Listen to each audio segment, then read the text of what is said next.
আলাইকুম প্রিয় ভিউয়ার্স, আশা করি খুবই ভালো আছেন। তো আজকে আরেকটি ভিডিও নিয়ে আপনাদের সামনে হাজির হলাম। এটা হচ্ছে টেডি 128 নাসালের কবুতর, উস্তাদ আলী সাবানের ডাইরেক্ট। তো আপনাদেরকে দেখুন, আসলেও টেডি 128 কবুতরগুলো কত সুন্দর হতে পারে এটা দেখুন। এই দেখুন আমার লফটে, এটা আমার ঘরের লফটের কবুতর, মাশাল্লাহ। এগুলো হচ্ছে উস্তাদ আলী সাবান থেকে নেওয়া, উস্তাদ সুলেমান, উস্তাদ হাতেমির থেকে নেওয়া। আমি মোটামুটি 6-7 জন উস্তাদকে যাদের কবুতর কালেক্ট করেছিলাম, মাশাল্লাহ প্রত্যেকটা উস্তাদের কবুতর আলহামদুলিল্লাহ আমি আমার মনের মতো পেয়েছি। আলহামদুলিল্লাহ ব্রিডিংও করতেছি, আলহামদুলিল্লাহ ভালো বাচ্চাও বের হচ্ছে। দেখুন প্রিয় ভিউয়ার্স, আপনারা তো দেখেন, অনেক ভিডিও দেখেন, জাস্ট কবুতরগুলো মিলাবেন যে কবুতরগুলো কি আসলেও টেডি 128 কিনা। তো আরেকটা জিনিস হচ্ছে, বর্তমানে দেখুন অনেক হাট বাজারেও দেখে বিভিন্ন ভিডিও ছাড়ে টেডি 128-এর। আসলে টেডি 128 কবুতরটা অত বের করা অত সহজ না। বিষয়টা হচ্ছে তার পুরো বডি স্ট্রাকচার, লেজ, ঠোঁট, চোখ, তাই সবার থেকে একদম গেট আপ আলাদা। কানে দেখেন, এই যে একটা কবুতরগুলার দেখুন, ভিডিওটা আমি একটু দূর থেকে শটটা নিয়েছি। দেখুন কবুতরগুলার একটা কান আছে, কানে দুল আছে, মানে অসম্ভব সুন্দর কবুতরগুলা।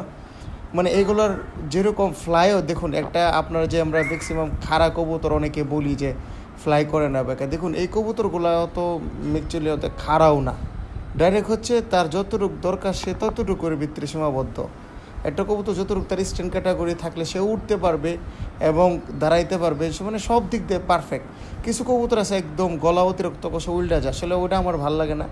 অতিরিক্ত হচ্ছে যে একটা কবুতর যতটুকু তার দাঁড়াইলে স্ট্যান্ড ক্যাটাগরি 128 কবুতরটার ভিতরে তার সব গুণাবলী আছে, স্ট্যান্ড, কালার, ওরা সবই আছে। বিশেষ করে আমি যাকে গুরু মানি, উস্তাদ আলী সাবান, তার নাসালগুলো আমার খুবই ফেভারিট।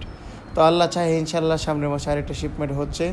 প্রিয় বাস, আপনারা দোয়া করবেন। ওইখান থেকে উস্তাদ আলী সাবান ডাইরেক্ট ভিডিও দিবে ধরে। আমি দেখুন কোনো মানে করি না, কারো মাধ্যম, কারো হচ্ছে অন্য তার কোনো সাগরিতের থেকে করি না, আমি সরাসরি উস্তাদের থেকে করি। আমার 2 টাকা বেশি লাগুক, ডাইরেক্ট উস্তাদের কাছে কালেক্ট করি। আমি যে এবার যে আমার কবুতরগুলো ঢুকবে সরাসরি উস্তাদের হাত থেকে ঢুকবে, উস্তাদ ভিডিও করে দেবে, আমার নামে বাংলাদেশে ঢুকবে। এবং উস্তাদ আহমদ কাম্বার, ওনার কাছ থেকে ইনশাল্লাহ আমি কালেক্ট করব, লোক আমি অলরেডি পাঠাবো 2-1 দিনের ভিতরে। তো ইনশাল্লাহ আমিও চেষ্টা করতেছি, ইনশাল্লাহ ফ্লাই শেট নিয়ে কাজ করতেছি। আলহামদুলিল্লাহ দোয়া করবেন আমার জন্য। সামনে টুর্নামেন্ট আছে বাংলাদেশে অনেক, ওইগুলোতে অংশগ্রহণ করার চিন্তাভাবনা আছে ইনশাল্লাহ, এবং কি রিসেন্টলি করবো ইনশাল্লাহ। বাকি আপনারা আমার জন্য দোয়া করবেন, আমার কবুতরের জন্য দোয়া করবেন। যে আশা নিয়ে আসছি, আল্লাহ পাক যেন আমার আশা, মনের আশা পূরণ করেন। এবং অনেক প্রবাসী ভাইরা আমাকে ফোন দেন, অনেকে আমার কাছে বাচ্চা চান। আসলেও দেখেন, অনেকেই তো চায়, অনেকে দিতে পারে, অনেকে দিতে পারি না।